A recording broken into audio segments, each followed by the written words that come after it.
ভারতীয় টিম ইংল্যান্ডের বিপক্ষে জয়লাভ করে 2022-এর বদলা সুদে আসলে নিয়ে নিল। সেমিফাইনালে ইংল্যান্ডকে ধুলোকণার মতো হারিয়ে ফাইনালে প্রবেশ করল রোহিতের দল।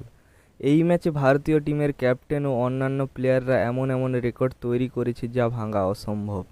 ম্যাচ জেতার পর রোহিত শর্মা কী বললেন এই ভিডিওতে দেখে নেব। দ্বিতীয় সেমিফাইনাল ম্যাচ জেতার পর ভারতীয় ক্যাপ্টেন দিলেন বড় বয়ান, তা কি এই ভিডিওতে জেনে নেব। এবং কিভাবে ইংল্যান্ডকে ধুলোকণার মতো হারিয়ে ভারতীয় টিম ফাইনালে প্রবেশ করলো এই ভিডিওতে দেখে নেব। ভিডিওটি খুবই গুরুত্বপূর্ণ হতে চলেছে, ভিডিওটি শেষ পর্যন্ত দেখার অনুরোধ রইল। ভারতীয় টিম সেমিফাইনাল ম্যাচে ইংল্যান্ডকে প্রথম থেকে শেষ পর্যন্ত মাথা তুলে দাঁড়াতে দেয়নি। ভারতীয় টিম 171 রান করে 103 রানে পুরো ইংল্যান্ড টিমকে অল আউট করে দেয় এবং এর সাথে সাথেই 2022-এর সেমিফাইনালের 10 উইকেটের বদলা নিয়ে নেয়।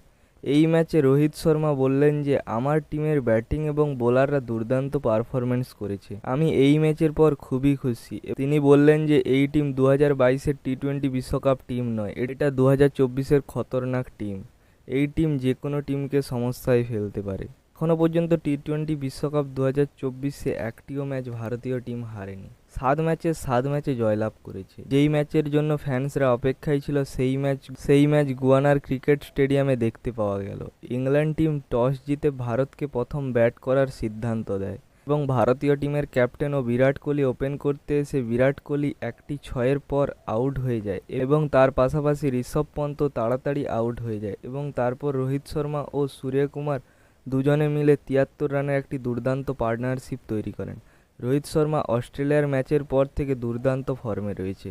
তিনি 39 বল খেলে 6টি 4 ও 2টি 6-এর মাধ্যমে 57 রানের তুফানি ইনিংস খেলে আউট হয়ে যান এবং সূর্যকুমারও 36 বলে 4টি 4 ও 2টি 6-এর মাধ্যমে 47 রান করেন।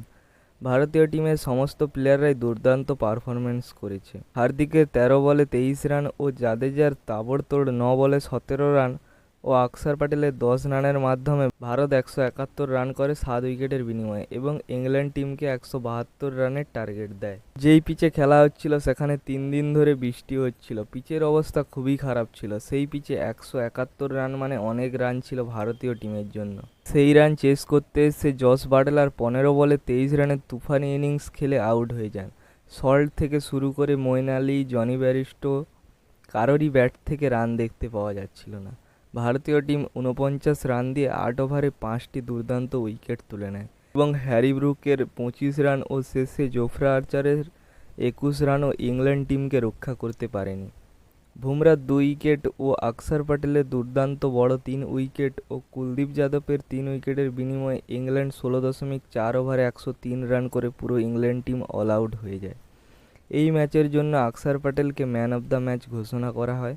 ভারতীয় টিম ইংল্যান্ডকে হারানোর পর শনিবার 29 জুন বার্বাডোসে সাউথ আফ্রিকার বিপক্ষে মাঠে নামতে চলেছে। সাউথ আফ্রিকা দুর্দান্ত পারফরমেন্স করেছে টি-20 বিশ্বকাপ 2024-এ।